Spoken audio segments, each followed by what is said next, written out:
I learned that at the Valley. I had a pretty rough rookie year, and I felt like I came from a program where I didn't feel like accepted for who I was. And then I got to a program that had open arms to me pretty much the entire time.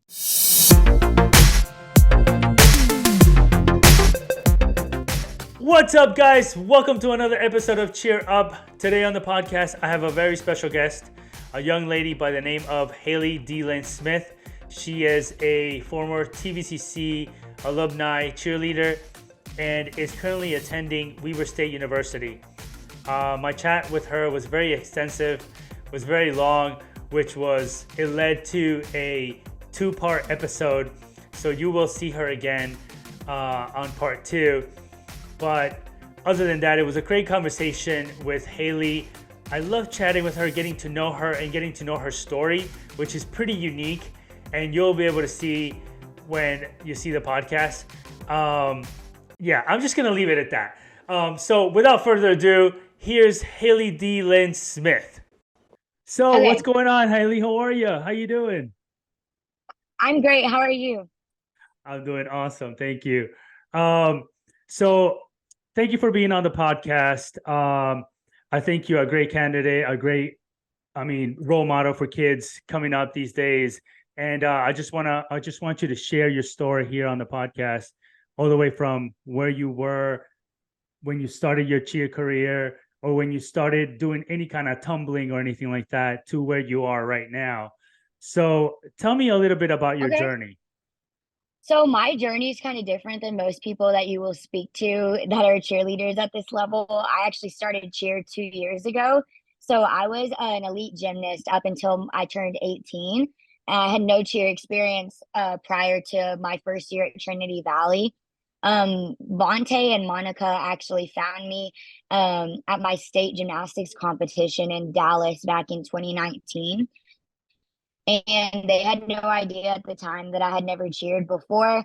And I just went to like a little cheer clinic at, I think, Cheer Athletics, because I was already in Dallas for state. And I just went for jokes. Like, I just wanted to go, like, check it out and stuff. And they were like, Monica was the one who approached me first. And she was like, would you ever, like, want to cheer in college?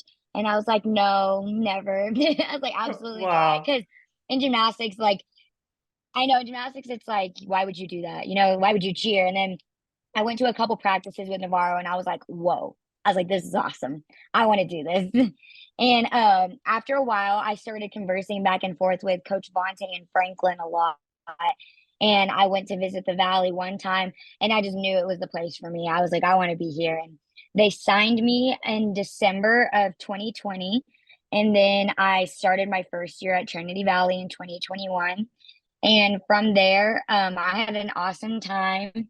It was super hard to pick up certain aspects of cheer, like tumbling, standing tumbling, because in gymnastics it's all spring floor and super floaty back handsprings, and it took me a while to figure out like how to speed up my tumbling and things like that for dead mat. Partner stunt came really easy for me. It felt just like bars, and I was doing back dubs, hitting world's first back handspring triple ups like 3 months into co-ed cheerleading. Wow. And it was a lot of fun for me. Baskets, I started doing that last year, and those also came really fast to me. It felt just like trampoline and gymnastics. So my second basket I ever learned was a pike open double, which is crazy because that's like the hardest basket out there right now that people like on Team USA do and stuff. So Wow. after that, I got a lot of notoriety in partner stunning world because I was the first ever true freshman to place top 10 at UCA partner stunt with a partner who was also a true freshman.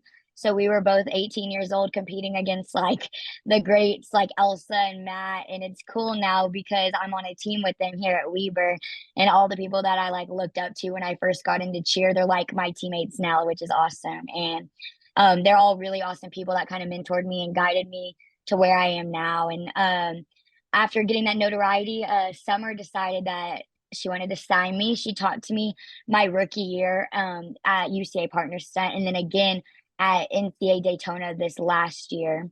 And she was like, if you want to come down in October, we're hosting a USA Combine here, and also Team USA tryouts will be there. So there will be a lot of people. And she's like, and I want to sign you. And if you sign right now, like we'll guarantee, etc. So I was like, I'm signing. I was like, I'm going to Weaver. And like, no questions asked. Yeah, Right. and I just couldn't think of a reason to not go here. It's the best of the best. So now that I'm here, I've been here like 2 months now, and it's everything that I could have imagined and more. The mindset of the athletes here is on another level, and I really miss that a lot. My first year at cheer was a lot of fun because I spent a lot of time growing, just learning how everything works in cheer. And then my sophomore year, it was more about like giving back to the program and teaching all of the upcoming rookies and stuff. So I was just ready to be in like a new environment where I can also grow, and I learned, I feel like, everything that I needed to learn at the Valley. And that's why I was ready to come to a program like this, because um, Trinity Valley really helped me like learn how I want to treat other people and how I want to be seen as a teammate. And I feel like I would not be able to be at a successful program like this without going to the Valley first. So I have no regrets. Wow, that's pretty amazing. So let me ask you this: why, Thank you. when Monica reached out to you, what made you wait, or what was it like to? Why didn't you go to Navarro first, and then you chose Mhm. Trinity Valley? What was that determining factor? So for me, it's kind of the amount of the recruiting process. Would say a good way to word it is like, so keep in mind, this was pre-season one, when before Netflix had even came out, when they both reached out to me. So, and I again Oh, didn't know anything about the cheer world. So I didn't even know who Navarro or Trinity Valley was. And I'm also like really big into academics and stuff. Like I want to be a biomedical engineer. So when two junior colleges reached out to me, I was like, no. And then season one came out, and I was like, Mom, that's the lady that was recruiting me at cheer athletics. And then I had already gone and visited and done a bunch of stuff there. But when they blew up, like Navarro blew up from season one, like Monica just got really busy, and it was, and Franklin and Vontae just made a very consistent effort to like drive all the way across Texas to come visit me in my hometown multiple times my senior year of high school. And they were constantly like on the phone with me, on the phone with my family. And it was just like they were going above and beyond with the recruiting process too. So I could tell that like they really, really wanted me there. And also Valley vibes are just a different thing. Like oh, just really? being in Trinity Valley, the cave, like it just hits different. And that was like an environment I wanted to be around, where I'm like constantly having the opportunity to where I can practice at all times of every day. And like I seriously think that that's the reason I progressed so fast in cheerleading, is I was spending at least 4 hours outside of practice every single day my entire rookie year. Like I was practicing like a good 6 hours a day total, doing stunting all the time. So, and I liked how the Valley had the cave, which is where we all go to do stuff like that. Wow. But in reality, you didn't even get to see what Navarro was at the time, or what they could offer you, because um the TVCC coaches pursued you more than Navarro did. But do you have friends at Navarro? Oh yeah, I was still at Navarro all of the time. I was there. I was actually the only Trinity Valley athlete that did their all-star team this past year. So I was over there practicing with Dustin and Monica, which was cool to get coached by like both programs in the same year. So I did the world's team. CTA Empire is what it was called, and now it's Top Dog.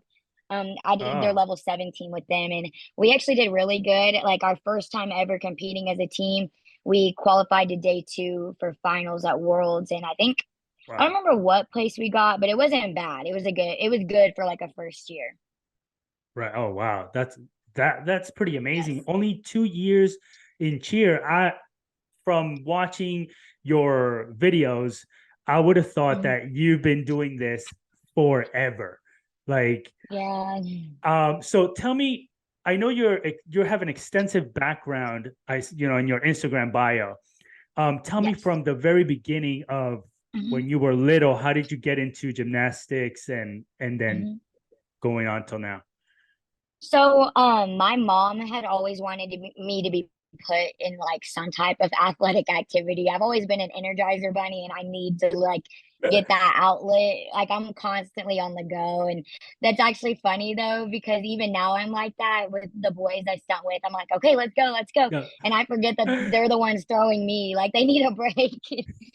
And yeah, so my mom was just like, first put me in dance. I was doing like jazz, tap, hip hop, ballet, and then I started doing like flips and stuff. And she was like, "Oh, you need to like do gymnastics." So they put me in these little beginner classes, and then once I started like just chunking stuff by myself, like I didn't even know how to do a back handspring, but I was just throwing my body like I've never really had a fear factor over anything, and I also think that that's helped me a lot, is I don't really get scared to try new things.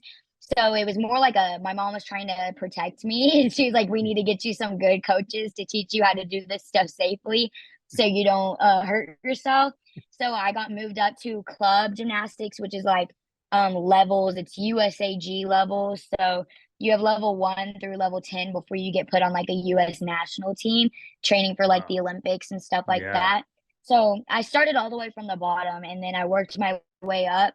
Um, Faced a lot of detrimental injuries just because gymnastics is extremely dangerous. I've literally broke like every part of my body that you could think of. My neck, I've had so many concussions, shoulder displacement surgeries. Like it's just been, it was one thing after another from about like seventh grade up to my junior year of high school.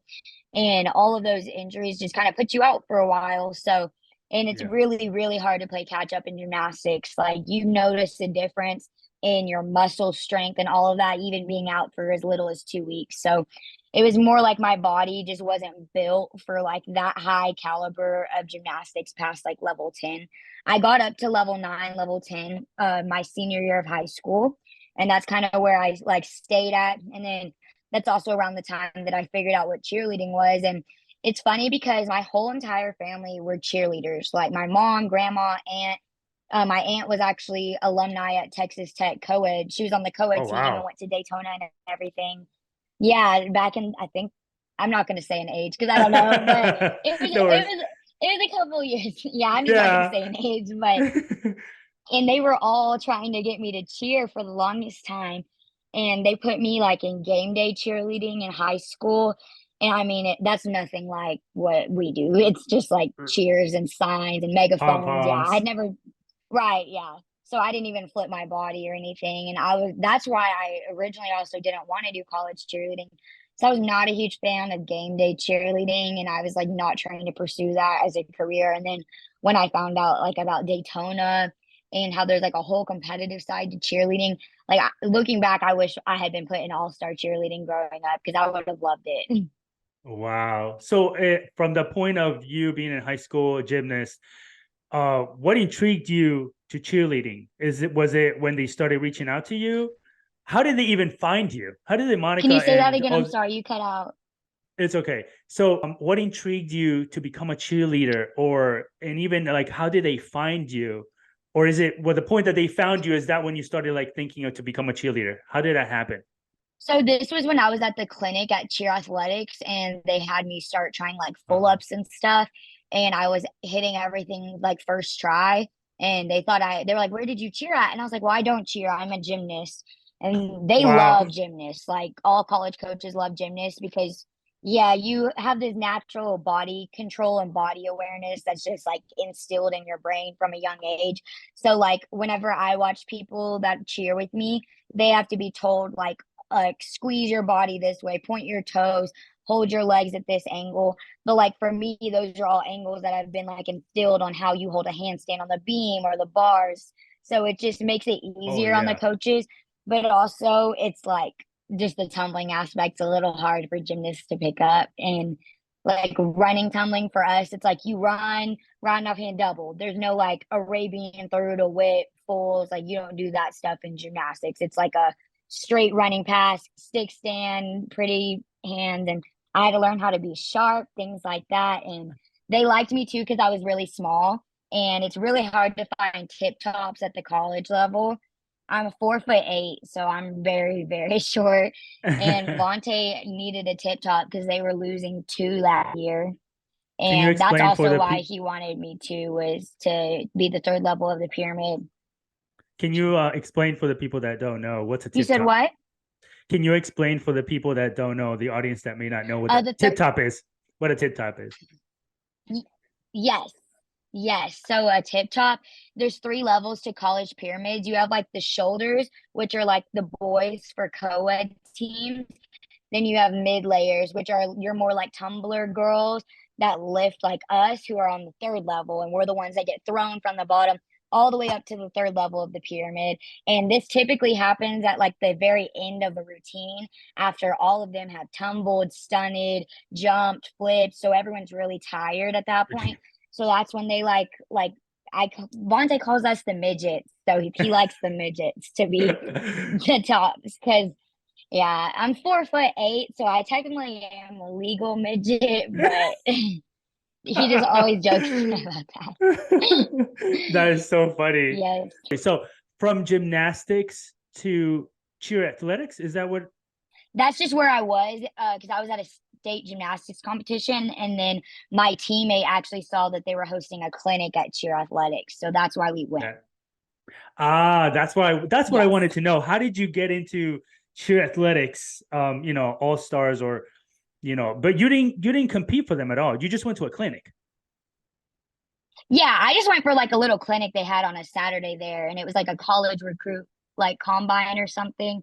And my Wow. mom was like, "You're going." Yeah, so and then they found me there. Wow, that's pretty Yeah, amazing. it was fun. And Thanks. during your journey of gymnastics and cheerleading, have you ever had to Mhm. let go of people in your life to be where you are now, and why? Um, Definitely. I don't really talk to people from my hometown.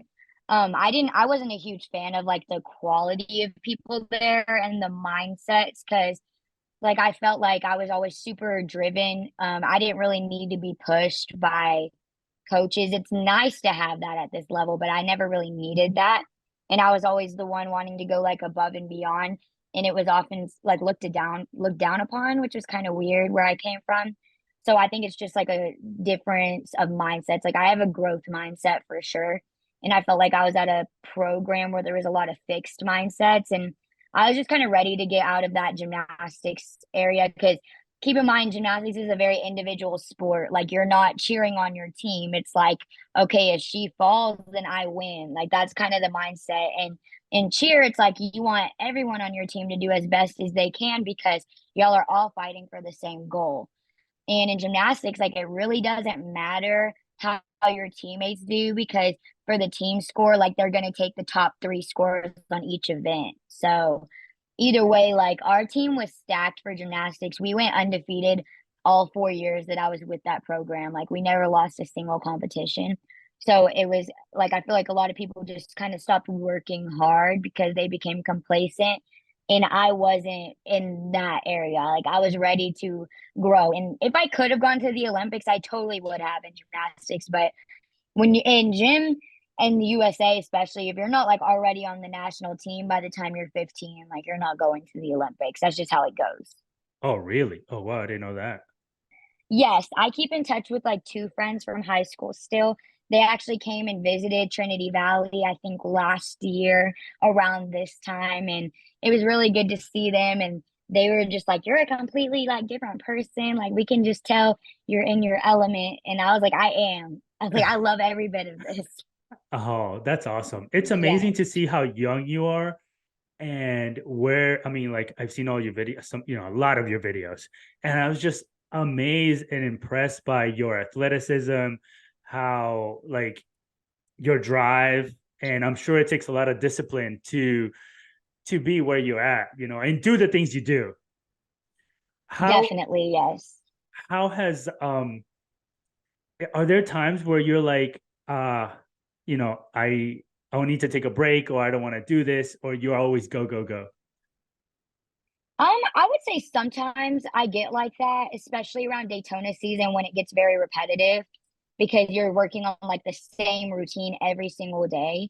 So there's some days where I'm like that, but I think that that's why I love co-ed stunning so much, is like that's my individual thing where I can constantly work on new things every day. So it keeps it very entertaining for me. And like now, like I'm at the point where it's hard to like get new skills in co-ed stunning, but then that's when I developed like the whole, oh wow, like we can create skills. Like I like had this like brain explosion. I was like, we can do things no one's ever done before.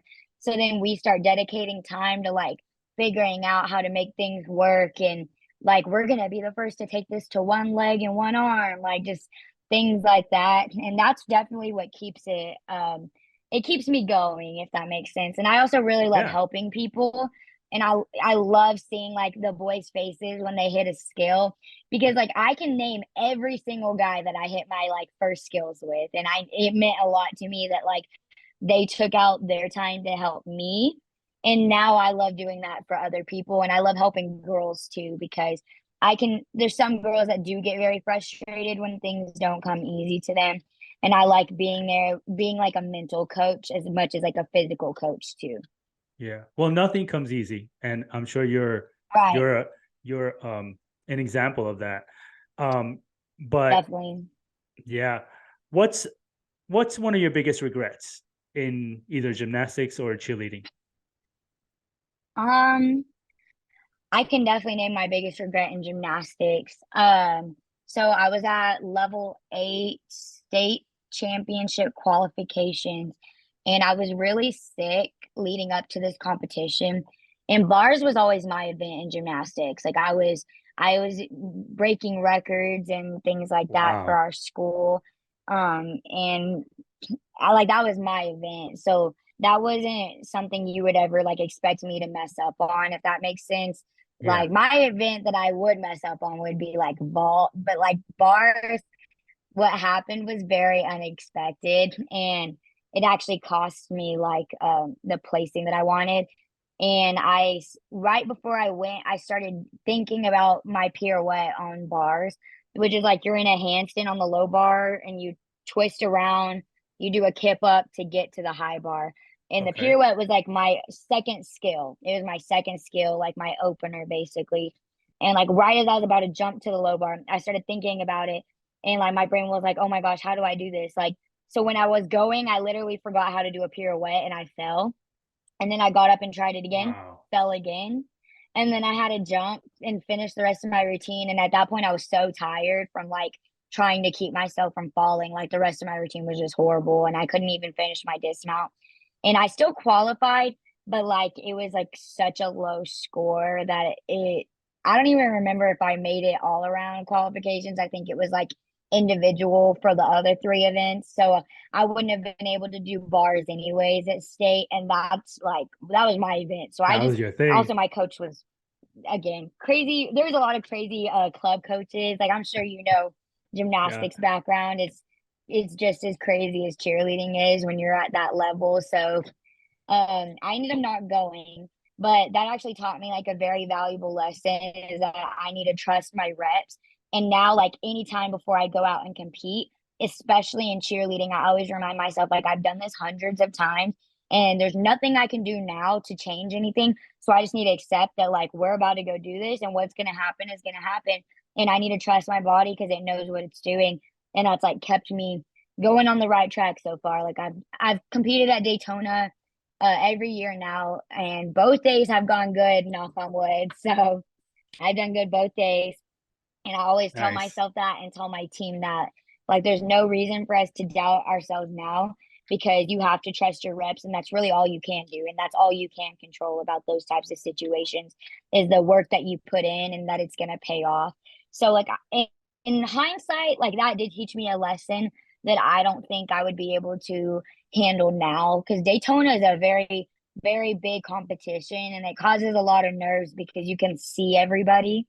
But it's also really, really fun. And I'm glad that I learned that lesson back then and not now. So, Yeah. yeah, Wow. So you think that you overthinking that led you to falling and not trusting definitely. yourself? Yes, 100%. And I still catch myself doing that sometimes. And I have to like kind of mentally coach myself, just say the things that I tell other people to myself. And I have to make myself believe it. And that happens a lot too, like before partner stunning routines. Like you can do that partner stunt routine like 43 times, but the minute you go out there in front of all those people, it's just like, oh my gosh, what am I doing? But like, you know what you're doing, and you just got to go with the flow and do what your body knows how to do. And that's the type of stuff that I tell myself before I go out. And I'm just glad that I experienced that at like 14 and not at 20. Yeah, it's a completely, I mean, I'm still like in Yeah. shock that you started so late in the game and you were doing all these crazy things. I mean, gymnastics did help you, but still, cheerleading and gymnastics, Yes, they're completely two different beasts. definitely. They are. I think partner stunning has always just kind of come naturally to me. And I just wish I had started earlier because I feel like I would have had a lot more fun growing up with an all-star cheer background. And I think it would have, I don't regret doing gymnastics though. I definitely think that that kind of helped me more than preventing me from doing anything. That was your foundation for sure. Definitely. So, why do you say that partner stunting comes natural to you when you were a gymnast? You were alone. That was it was just you. Mhm. So, I think partner stunning is the most similar thing to me to gymnastics because I'm not used to like being out on a competition floor with 19 other people doing it with me. So that part's easy to me because I'm like, okay, I have all these other people out here with me. Like, we're gonna do great. And if anything, I'm more worried about like other people than I'm worried about myself. And I like Right. having like that reassurance that other people are out there with me. But partner stunning is what's familiar to me. Like it's all eyes on me. I'm the only one in the center of the floor, and I only have to worry about one other person. And that's the part that I feel like is easy for me to pick up on is that trust that you have to have with that person. Cause I am more not trusting myself than like my base, if that makes sense. And that's Yeah. when I have those mental code, like those mental talks. And sometimes I see my base freaking out and I'm like, we got this. Like, Yeah. stop thinking, do what we always do at practice. And the whole aspect of partner stunning is there were some things that took me a long time to figure out, like Hanahan's for whatever reason. Like I could not figure out how to do the Hanahan drop in like a regular pop through for the longest time because I was so little that like the boys would dip and my body would just like stay straight Oh, and they would still catch it. But like I didn't figure out how to do like the whole cheat and roll up and all that yeah. for a long time. And I remember Vontae used to get so mad at me. It was funny thinking about it now. But like for me, with skills like that, like I would not leave the cave until I figured it out. Like if there was something I was stuck on, I was like, okay, I'm not leaving until I do three of these. So that way I know that like I know what I'm doing. And then I also like am a huge fan of teaching skills right after you get them because I think that if anything, it helps it like lock in your brain more like what both parties have to do in partner studying. It helps you like verbally speak the parts that you do, and it helps your brain process it better, and then helps you understand what the bases have to do to make like the whole thing work and the catches and things like that. So that's pretty much like how I feel like I picked up things so fast is like once I mastered those stuff and were able to teach it, then I would be like, okay, I want to learn back dubs. And my rookie year at the Valley, we did not have like super elite stunners yet. So I was pretty much learning like full twist and rewinds and hand skis with people that had never done it before either. So that was also a fun part is I didn't feel like I was Wow. basically doing a private, like we were both learning and we were both benefiting from the situation. But once it got to skills like backhand dubs and things like that, that's whenever I met like Lala, who's my STEM partner now. He actually found me on Instagram and was like, can I come down and stunt with you this weekend? And fun fact, my current partner at the time, Josh Hill, we had just done our partner stunt routine qualification video, and I actually like shattered my nose. So when Lala got there with like Steven and Josh Mulch, a bunch of people on Team USA, I couldn't even stunt with them because I had just had surgery. So I was so mad. Oh So man. they were like, yeah, they were like, we're gonna make you a promise. Like we'll be back. And then I ended up seeing them at NCA and I competed with Class 7, my first all-star competition ever. I was at Cheer Athletics Class 7 that year. and we won NCA, which was cool. So my first Wow. ever cheer competition ever, we won. And I didn't realize how big of a deal that was at the time because apparently winning NCA is like really hard to do. Huge. And now I get it because it is hard to win NCA, but I just got lucky in my first competition.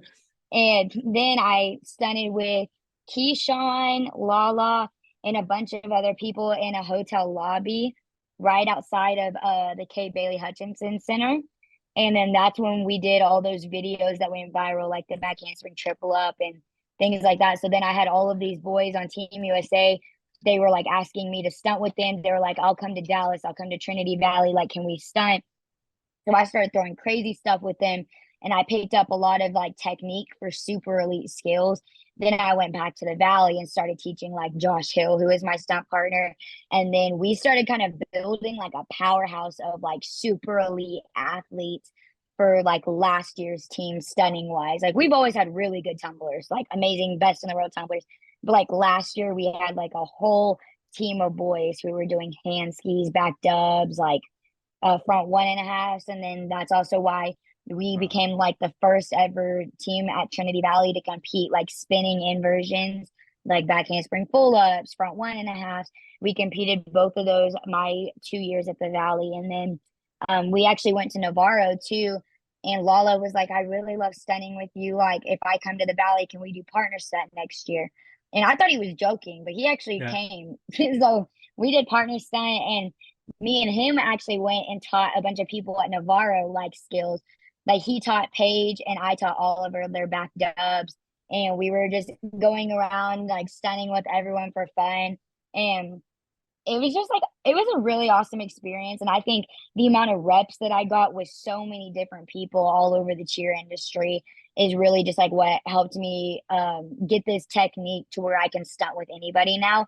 Is like I know how to adjust my skills to fit like the way they throw them. And then I also understand what the boys have to do too now, so I can teach it. And I think that that's kind of how like I picked up things so quickly, was just it's reps and it's a lot of hard work. Like I definitely was stunning all of the time. Wow. See, I think it like with everything we do in life. I mean, the reps, the more you do it, the more you Yes. practice it, the better you get. And you not saying, no, I can't, not today, that's awesome. I mean, it only benefits you as getting better. Right. And it shows, it definitely shows. What is something that the sport has taught you that you apply to your daily life outside of cheer? What's something that cheerleading has taught you that you apply to your daily life? Um, to love people for who they are. And I learned that at the Valley. I had a pretty rough rookie year. And I felt like I came from a program where I didn't feel like accepted for who I was. And then I got to a program that had open arms to me pretty much the entire time. But then, I mean, there was people that came from all these super elite all-star gyms in the world. Like they were world champions, had been on this college team prior. They were from California, and like it was really hard for me to like understand them, I guess. Like why are they this obsessed with cheerleading? Like I was like, it's not that deep, and things like that. Or why did they perceive things this way when I perceived it that way? So I learned that perception is reality, and it's not really like what you say, it's how the other people are perceiving what you say that matters. And then I learned that like there's keys to success: dedication, discipline, and determination. And if you have a good foundation for all three of those, you're going to be successful in whatever you do. Like what you put into something is what you're going to get out of it. And that really is facts. Like um tumbling, I could have honestly put way more effort into it, and I'm starting to now. But like I probably could have been bounding by now if I had been working as hard at tumbling as I was at stunning at Trinity Valley. So like that's true. What you put in is what you're going to get out. And you also have to realize that like everyone that's around you comes from a different background than what you come from. So the way that you talk to them cannot be the same way that you talk to your best friend. Like you got to realize that people come from different cultures, different upbringings, different like family dynamics, and that really like shapes who they are as people. And it made me start to realize that like Vontae used to always tell us, because we had a great team dynamic last year, but my rookie year was very rough for everybody. And we were constantly having like coaches meetings and stuff. And he always used to be like, y'all don't have to like each other, but y'all have to love each other, because at the end of the day, y'all are fighting for the same common goal. And y'all need to realize that like this is all coming from a place of love from everybody. It's just not being delivered the same way that like you're used to. So it made me just really see like everybody on my team differently. And now I can really like walk away and say that I could call like any person on my entire team right now and say like I need help, and they would be there for me, because they get really just taught all of us that like you don't there's no reason to dislike people really, unless of course they do Right. something to you, but like you can love everybody for who they are as people. And that's what cheerleading has taught me. And it's taught me how to communicate and be a part of so many different groups of people. Right. Do you feel like maybe it was all in your head, or maybe you were feeling that way because you're just meeting these new people, they don't know you, and it was you and not them? Sometimes, we feel like we're being judged, but we're really not. You know what Right. I'm saying? Because we No, don't know each other. 100%. No, 100%. That definitely stems from like insecurities about yourself. And I mean, like, again, I was the only person there with no cheer experience. These like hardest program in the world to be at, in the hardest division to compete in at NCA. So I was definitely extremely insecure when I first got there. I was seeing all these people throwing all these stuff I had never even thought about doing or never thought I would be able to do. And when I first got there, I did feel very judged. And in a way, I was, because they were really good. And they're like, why is this gymnast here at Trinity Valley, like the Netflix show, you know? And, but it was really cool for me to grow as like like a human and a person, and be able to like see myself in a different light too, and realize that um either way like my hard work is going to pay off, and that if they're not going to see me this way, then I'm going to work my butt off to be seen this way. And I became someone that was like a follower, constantly seeking guidance from others around me and approval and a validation, to like a leader on the team that didn't need that from anybody, and I was the one giving it out, trying to help people that were in my position. Well, okay, fill in the blank. Ready? Mhm. A life without blank is not worth living. What would you fill in there? A life without a passion is not worth living, because I feel like a passion is your purpose. Oh, nice. You know what I was thinking? Yes. Self-love. What? How about Love, self-love? Self-love. self-love too. That's Yeah. true. Yes, self-love. I find, well, this isn't very good, but like a lot of my self love does come from like my athleticism and like academics, things like that, things that I love doing. And when I become good at it, like that's my form of self love, I guess, is like I devoted this much time into something, and I'm literally seeing like the results of it. And it just makes me feel like good and like love all of the commitment I put into something. Yeah. I think like my way of seeing like the self-love as well is also like, Hmm. if you love yourself so much, there's nothing that anybody can that you won't feel judged. You won't feel like somebody's talking about you, and you won't feel like you're less than anybody else, because you love yourself so much that Hmm. nothing else will get in the way of that. You know what I mean? That is that's so funny that you say that, because I have one single tattoo, and I got it in France. It was like my first time there, and I was actually coaching cheer over there this summer, and it said, "Never let anyone steal your joy." And that was something that all of my gymnastics coaches and Franklin said to me at the Valley, was like, I have a tendency to I'm really, really hard on myself. And I sometimes let like what others do affect me too much when I really shouldn't. And they have all said, like, never let anyone steal your joy for something that you love doing. And like, that's just something that really resonates with me. And that is one of my favorite quotes. And it's funny that you just said like something similar to that. Yeah, I truly believe in also something with exactly the same thing, is never let somebody steal your happiness. It's the same thing, Right. but Mm-hmm. in a way where to me it's like, if somebody's out of character, if somebody's Mm-hmm. doing something don't let that affect you. Don't let that change Right. you. You know what I mean? It's so important because Right. we get somebody does something to us and we immediately go on the defensive and Right. go and get mad. Yep. But you gotta think you're giving that person that power to change you. Exactly. Mm-hmm. And that's so true. Like at the end of the day, like you choose how you react to any situation. And like that's a very important life lesson I've had to learn is like you can't control what they do, but you can control how you react to it. And sometimes there are Yeah. certain situations that are not worth that at all. And you just gotta I say let it rock. Just move on, let it rock. It's okay. And like sometimes people might just be having a bad day. Like I used to go up to people when they were sad and be like, "Are you okay?" And they were like, "Now's not a good time." And then I would think like, "Oh, did I do something wrong?" But really, like that's just how they are. Like they don't want to be talked to right now, and that has nothing to do with me. Like I just need to let them have their space. Like it's things like that. Yeah, exactly. I agree. Yes. I agree 100%. Hmm. Yep. Name 3 people you love the most. Go.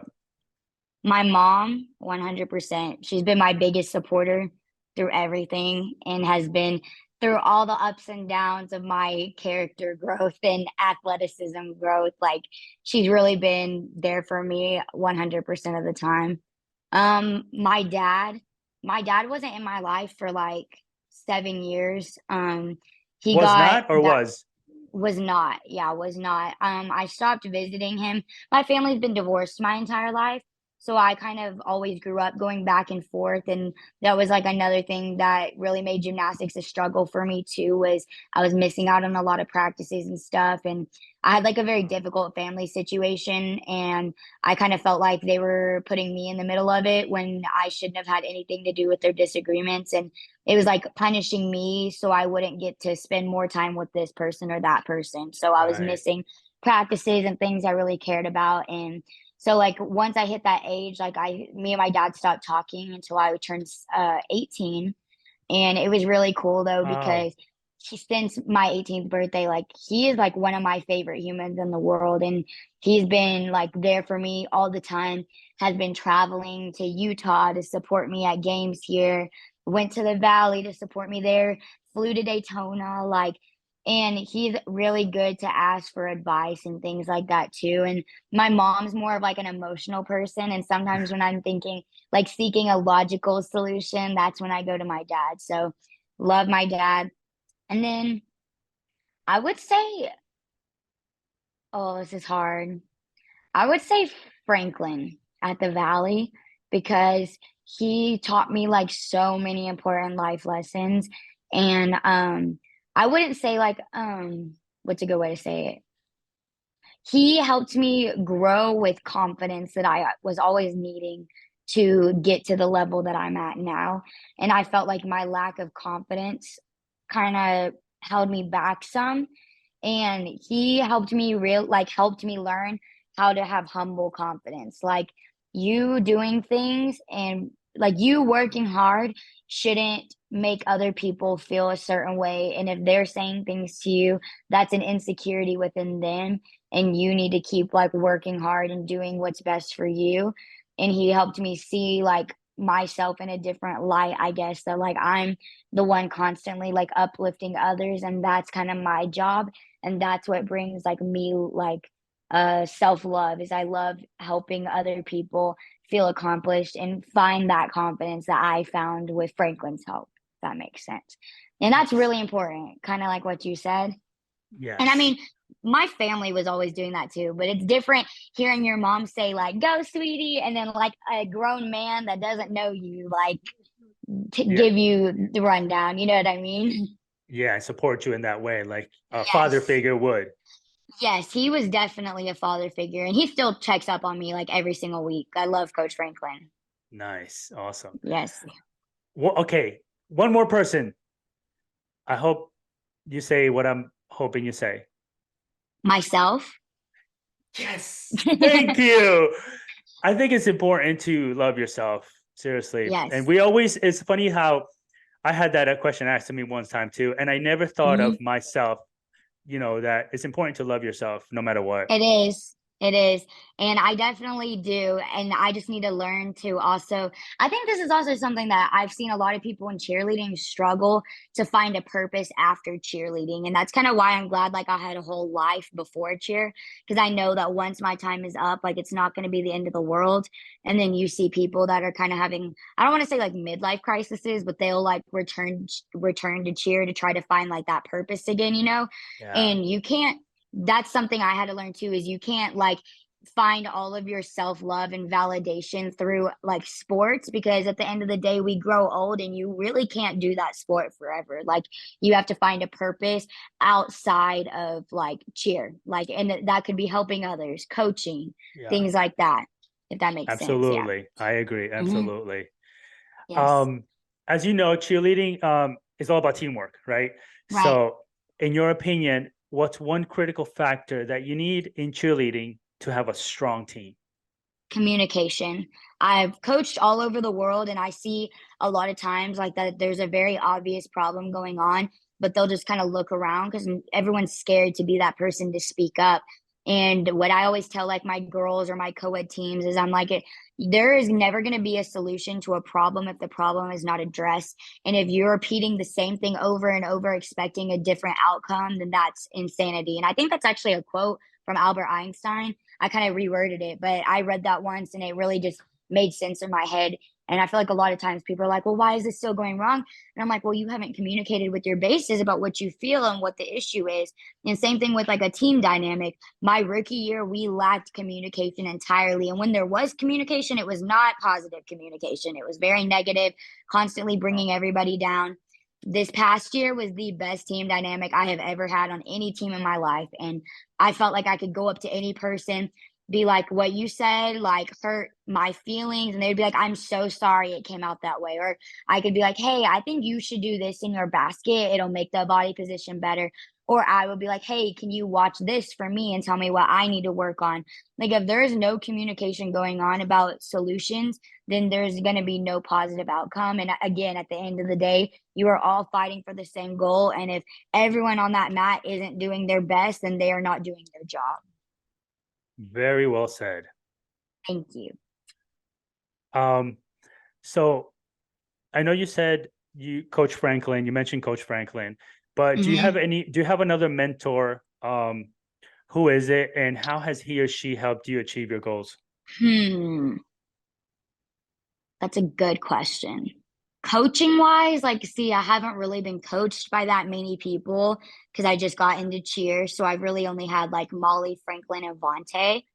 And Molly and Vontae are definitely like good mentors for me. But I feel like I don't really have a person. I would say like it's the people that I like would watch above me. And I'm not someone that like looks at people with envy. I'm someone that looks at them in amazement and like they're my muse. And I'm like, I want to be like them. And then that's when I got into that competitive mindset. Like I want to be like them or better than them, you know? And it would be kind of like a, hey, how did you do this? How did you get through this obstacle? Like Team USA, for example, right now is my obstacle. Like I want to be on that team. I've been seeking advice from all of these people who have been on the team prior on like what I need to do for this tryout this year, things like that. And I would say like I've gotten help from so many different athletes, but it's me watching them grow from like 2 years ago. For example, my big here at Weber, she was an all around queen when I was at the Valley. Like I looked up to her. She would tumble and bound, she would fly, she would basket. She had the best jumps on the team. Like seriously could do it all. And I used to be like, wow, I want to be her. She was center flyer in 2021 when they won the year before I got there. And like I wouldn't really say it's like the advice that she gave me that mentored me. It was like me realizing that there is a possibility to like be that good. And that's kind of what motivates me is That was like your goal. I'm yes, it became a goal for me and like I'm very like goal oriented and I plan out goals. And I think that that's something a lot of people should do too. Is a lot of people have goals, but they don't have a foundation and a plan to achieve those goals. And at that point, you don't know what path to take. So I think whenever I watch other people and I learn from their wrongs, or I'm like, oh, that works for them, so I'm gonna try it too. Like those are the people that have mentored me, and it's through what they do, not necessarily like what they say. Right. Agree. Wow. Yes. That's amazing. Name one goal that you would like to accomplish in the next few years. Oh, to do with cheerleading or Nope. anything? Anything. Anything.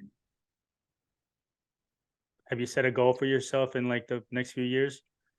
Yes, academic wise, I have goals in all areas of my life. Academic wise, I really want to get a magna cum laude. I got they called it highest honors at the Valley. And like academics are super important to me. I've wanted this degree that I'm in since before I even got to college. Like I knew this was going to be the route I took, and it just happened to coincidentally have the same degree here at Weber. So I was like, this Wow. is too, yeah, I was like, this is hitting two birds with one stone here. So I really want to get magna cum laude. My mom was like point 0.2 away from getting it in college. She got summa cum laude, and she said that was like her biggest regret because she missed one day of class or something and it Oh, missed a test. Yeah, so she's like always told me this story growing up. So now it's in my head. I'm like, school, school, school. Like, so now I want to be able to graduate like with the highest academic status and the highest athletic status. So that's kind of my goal. Cheer wise, definitely would be Team USA and winning gold because I really want to represent like the United States of America.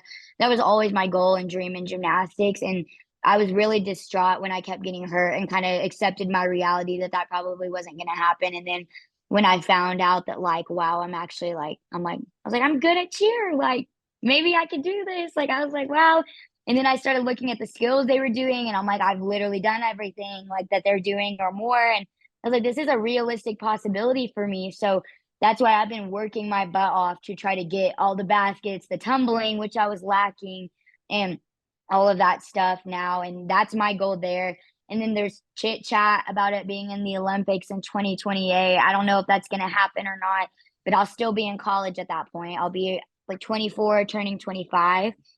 So that's definitely a goal for me there too. And then that's honestly kind of all that I've been focusing on. I'm still young, so I don't really have like family goals or anything like that, but yeah. I do want to still stay in contact, with like my mom and my dad's side of the family and everything. So yeah, Nice.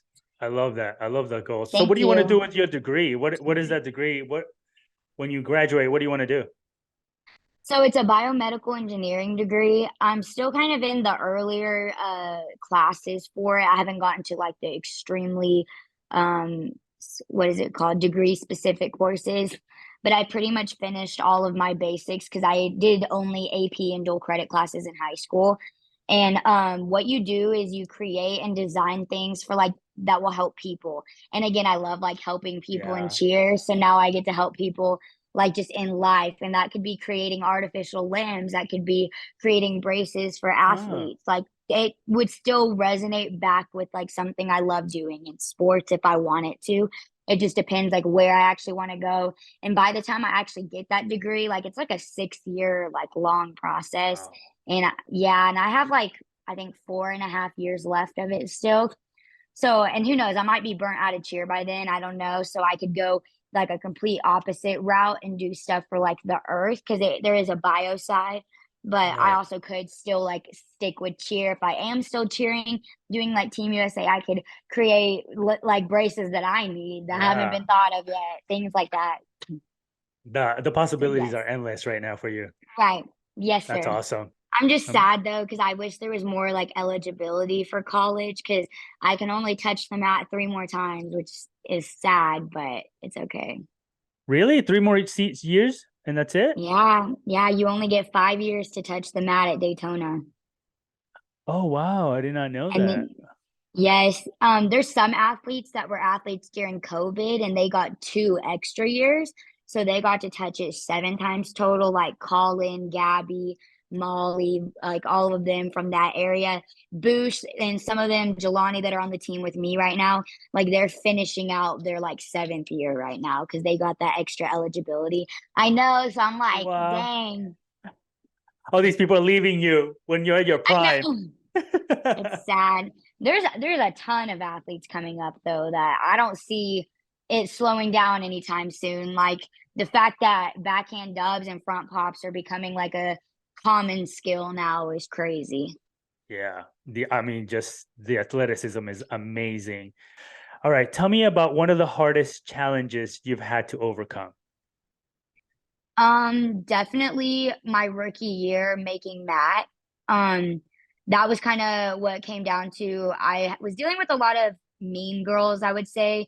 Nowhere near as like bad of what I dealt with in high school, just because maturity levels change, of course. And it really wasn't that bad looking back, but I was caring a lot about what my teammates thought about me making that. And for whatever reason, like my team had this idea in their head that I was fighting for a spot with this girl on the team. And then I let it get in my head and I started dropping things at practice. And I was just being really insecure and caring so much about other people thinking that I deserved that spot. And then that's when I had that conversation with Franklin where he was like, well, for one, she's a tumbler girl and she happens to fly as well. But he was like, Hailey, you can fly with anybody on this team. You are never fighting for a spot. And I was like, wow, like that you said. He's like, stop letting these people steal your joy and take away your love of cheerleading. And like, I mean, I'm kind of summarizing it for you, but this was like Yeah. a 3 month long, like mental battle of like me crying and like being really depressed. And I was ready to go back to gymnastics after that year. Like I was Wow. done at Daytona. I really was like, whatever, what happens, happens. And then you can obviously tell though that our dynamic wasn't there because I don't know if you watched Trinity Valley in 2022, but it was a mess day one. It was a mess. Day two, it was great. And that's why we knew, like, as rookies becoming the leaders of the program this past year, that we could not let what happened last year happen this year. So we were constantly there for the rookies. Like, what do you need from us? What can we do better? What do you need leadership wise? Like, what will make you feel confident? So that way, when we all went out there, we had not a single doubt within anyone on our team. We all knew we were going to hit both days. Like, we were locked in and ready. And I remember, like, before we went out there, some of them looked a little scared. And my teammate Tyler, he's here at Weber with me now, but he was one of like my biggest mentors, boy wise. He was there 3 years at the Valley, and he was like, guys, do you trust the person standing next to you? And we were like, yes. And then he was like, so why do y'all look like that? We have nothing to worry about. We're just showing off at this point. And we were like, yeah, yeah.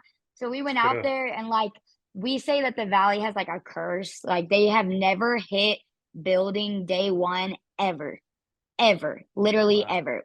Either a pyramid dropped or a stunt dropped every single year. And last year was the first year in history that Trinity Valley has hit both days. So that's Wow. why, yeah, that's why it was just like, even though like the outcome that happened, we don't necessarily think that it was fair or accurate, but like that feeling that we all had walking off the mat is a feeling I'm never gonna forget. Like I remember just looking at like the crowded like band shell with stands, people trying to climb on the floor and they were pushing them off. Like and I just remember like that feeling of like, wow, like we really just like all the work was worth it. Like I would not change anything from my 2 years at the Valley for that feeling that I had leaving the mat. And I just knew at that point, like I was ready for Weber. And that was something I had to go through though, to be able to be at a program like this where everyone is like amazing. Like I went from being the worst person on like the Valley to being like the best flyer that was helping everybody on the entire team, including people over me, to now where I'm at Weber, where everyone is throwing the same stuff as me. They are better than me. They are on Team USA, and like I don't think I would survive here if I didn't learn to find that confidence within myself to where like I don't need that from my teammates. It's like I know I'm good and I know that like I'm gonna hold my own and I don't need you to tell me that like I don't deserve this or do deserve it. You know what I mean? Yes, absolutely. Yes. Wow. That's so impressive. And it's funny Thank that you. you say that better than you. And then that's when we grow the most, I believe. Like Hmm. when you're with people that are better than you, that's when Yes. you actually get to grow.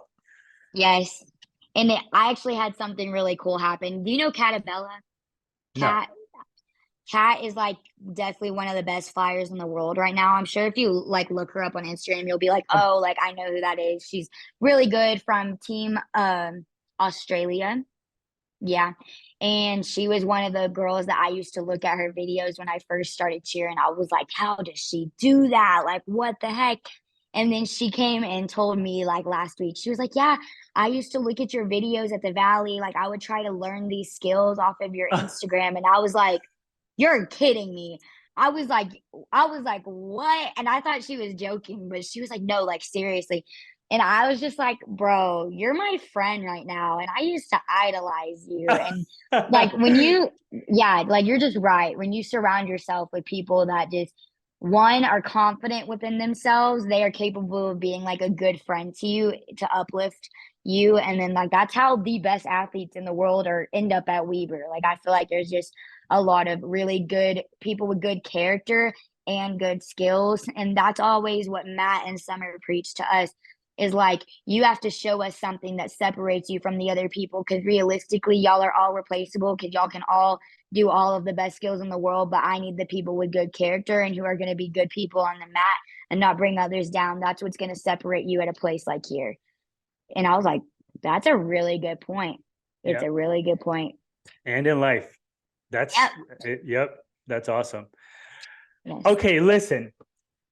If we can do a part 2, that Mm-hmm. would be awesome if you can, Yeah. because I have a bunch of questions still to ask you, but so little time. Thank you for having me. I'm so sorry about the miscommunication with the It's time okay. zone. No worries.